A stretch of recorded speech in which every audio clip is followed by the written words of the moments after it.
Following the announcement that she would re-record some of her old records, Taylor Swift released the first of many remastered albums, beginning with Fearless, Taylor's version. Back to discuss the motives behind the move is our music reporter, Nick Gutierrez. Nick, pulling double duty tonight. Thank you so much. Of course, we love it, we love it. Absolutely. So we want to start with, just in general, what does Taylor have to gain from re-recording some of her old records? It's old music, it's being remastered. What does she have to gain now? Well, so Swift is re-recording Taylor Swift, Fearless, Speak Now, Red, 1989, and Reputation to neutralize Scooter Braun's $300 million deal to sell her master recordings to an investment fund.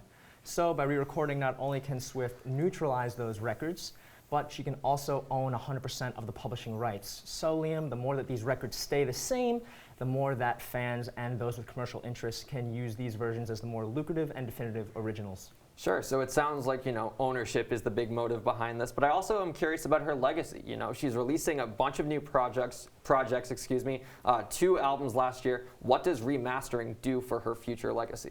Well, as it stands right now, Swift sits at number 4 on Billboard Hot 100 hits with 130, and the re-releasing of all these albums that I just mentioned could put her over the top. So to put it into some perspective, Drake sits at number 1 right now with the artist with the most Hot 100 hits at 230, and Swift sits at 130 right now. So with countless of records coming, she can 100% overtake that tally.